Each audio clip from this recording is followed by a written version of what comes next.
بسم اللہ الرحمن الرحیم۔ السلام علیکم۔ کیا آپ اپنی مصروفیت سے تھک چکے ہیں؟ تو میں آج آپ سے ایک سوال کرتا ہوں۔ اگر آپ کا پورا جسم مفلوج ہو جائے اور آپ کی صرف ایک آنکھ کی ایک پلک ہی حرکت کر سکتی ہو تو کیا آپ زندگی کا تصور کر سکتے ہیں؟ یقیناً آپ کا جواب نہیں ہوگا۔ لیکن آئیے میں آپ کو ایک ایسے شخص کی کہانی سناتا ہوں جس نے اپنی پوری زندگی کا بوجھ ایک آنکھ کی پلک پر اٹھایا۔ جیمز ڈومینک بوبی فرانسیسی صحافی تھا۔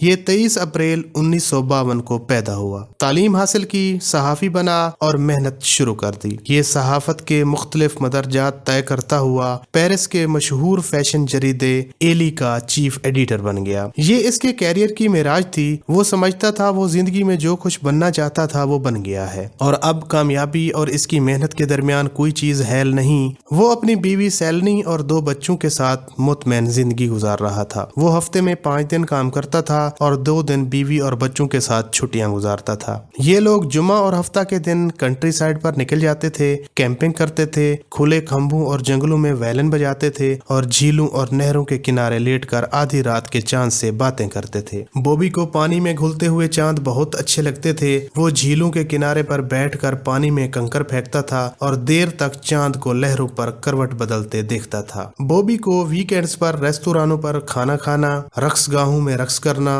اور پیرس کے گارڈنز میں جاگنگ کرنا بہت اچھا لگتا تھا۔ وہ تھیٹرز اور فلموں کا بھی رسیا تھا اور اسے فیشن میں آنے والی تبدیلیوں میں بھی بہت دلچسپی تھی۔ لیکن پھر ایک عجیب واقعہ پیش آیا۔ 8 دسمبر 1995 کو اس نے کرسی سے اٹھنے کی کوشش کی لیکن اس کے جسم نے اس کا ساتھ چھوڑ دیا۔ وہ کومے میں چلا گیا۔ اس کا جسم، اس کا دماغ اور اس کی روح سب گہری نیند میں چلے گئے۔ بوبی کو ہسپتال لے جایا گیا لیکن وہ سبزی بن چکا تھا۔ اس کے پھیپھڑے آکسیجن جمع کر رہے تھے، دل خون پمپ کر رہا تھا اور یہ خون جسم میں گردش بھی کر رہا تھا، لیکن اس کی حسیات جواب دے چکی تھی۔ وہ نیند کے گہرے کنویں میں ڈوب چکا تھا۔ بوبی وینٹیلیٹر پر تھا اور اسے ٹیوب کے ذریعے خوراک دی جاتی تھی۔ ڈاکٹرز اسے جگانے کی کوشش کر رہے تھے۔ 20 دن بعد اس کی ایک آنکھ کھل گئی۔ یہ جاگ گیا لیکن یہ لاک ان سنڈروم کا شکار ہو چکا تھا۔ یہ فالج کی ایک ایسی قسم ہے جس میں مریض کے دماغ کے علاوہ تمام جسم مفلوج ہو جاتا ہے۔ بوبی کا پورا جسم مفلوج ہو چکا تھا۔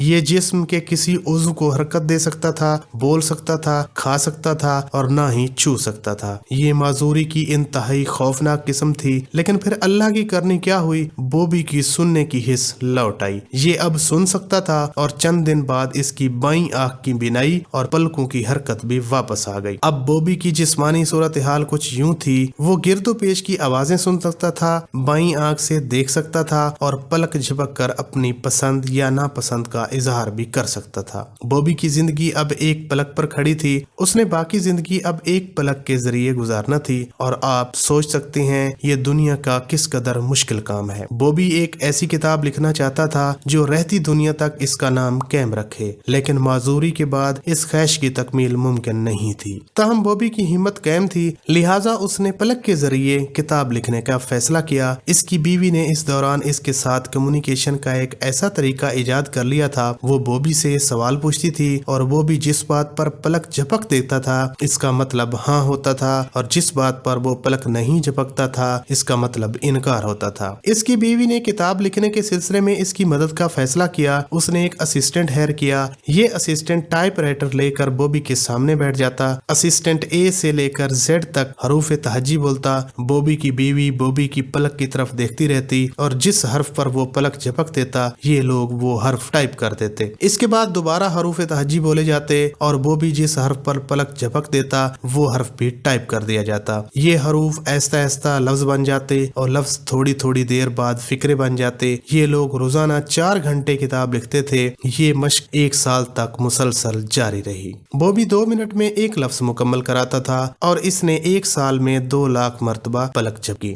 یہ کتاب 1997 میں مکمل ہوئی اور 6 مارچ 1997 کو اس کا پہلا ایڈیشن مارکیٹ میں آ گیا۔ پہلے دن اس کی 25,000 کاپیاں فروخت ہوئیں، ہفتے میں اس کی فروخت 1.5 لاکھ تک پہنچ گئی اور 1 ماہ بعد یہ کتاب یورپ کی بیسٹ سیلر بن گئی۔ آج تک یہ کتاب لاکھوں کی تعداد میں بک چکی ہے۔ لوگ اس کی ہمت اور اپروچ پر حیران ہوتے ہیں۔ یہ دنیا کی واحد کتاب ہے جو پلک سے لکھی گئی اور لکھنے والے نے یہ کتاب ایک ایک حرف جوڑ کر مکمل کی، اور بوبی نے ثابت کر دیا اگر آپ کی ایک پلک سلامت ہو تو آپ اس سے بھی کمال کر سکتے ہیں۔ میں خاموش ہو گیا۔ وہ مسکرائے اور بولے، لیکن تم نے بوبی کے بارے میں مزید کچھ نہیں بتایا۔ میں نے عرض کیا، یہ کتاب 6 مارچ 1997 کو مارکیٹ میں آئی۔ بوبی کی بیوی نے بازار سے اس کی کاپی خریدی، بھاگتی ہوئی اس کے کمرے میں آئی، یہ کتاب بوبی کی زندہ آنکھ کے سامنے رکھی اور چلا کر بولی، بوبی تم کامیاب ہو گئے، دنیا میں اب تمہارا نام ہمیشہ قائم رہے گا۔ بوبی کی زندہ پلک رقص کرنے لگی۔ وہ تیزی سے پلک جھپک رہا تھا۔ اس کی بیوی کو محسوس ہوا وہ پلک کے ذریعے اپنی کامیابی پر تالیاں بجا رہا ہے۔ اس کی بیوی نے بھی تالیاں بجانا شروع کر دیں۔ تالیوں کی اس گونج میں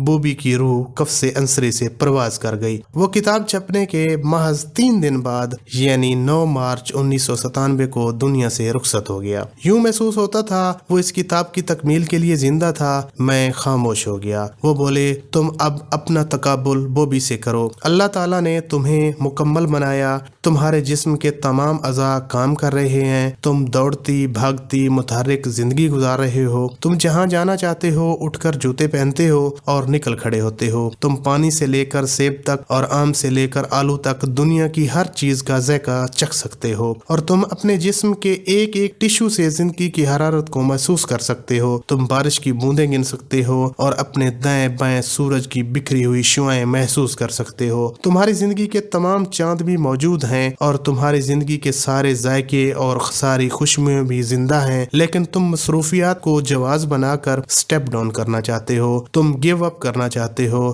دنیا میں تم سے بڑا بے وقوف، نالائق اور نعمتوں کا کافر کون ہوگا؟ وہ بولے، انسان کا جذبہ سلامت ہو، یہ اپنی ہمت اور حوصلہ قائم رکھے تو یہ ایک پلک سے پوری زندگی کا بوجھ اٹھا سکتا ہے، اور اگر انسان کا حوصلہ اور ہمت جواب دے جائے تو یہ اپنی ذات میں منجو دڑ بن جاتا ہے۔ تم شرم کرو، حوصلہ کرو، ہمت کرو اور اللہ کا لاکھ لاکھ شکر ادا کرو، اس نے تمہارے ایک ایک بال کو زندگی بخشی ہے۔ وہ اگر چاہتا تو زندگی کا سارا بوجھ تمہاری ایک پلک پر ڈال دیتا اور تمہیں یہ بوجھ اٹھانا بھی پڑتا۔ شکر ادا کرو اور آگے بڑھو۔ مصروفیت اللہ کی نعمت ہوتی ہے، عذاب نہیں۔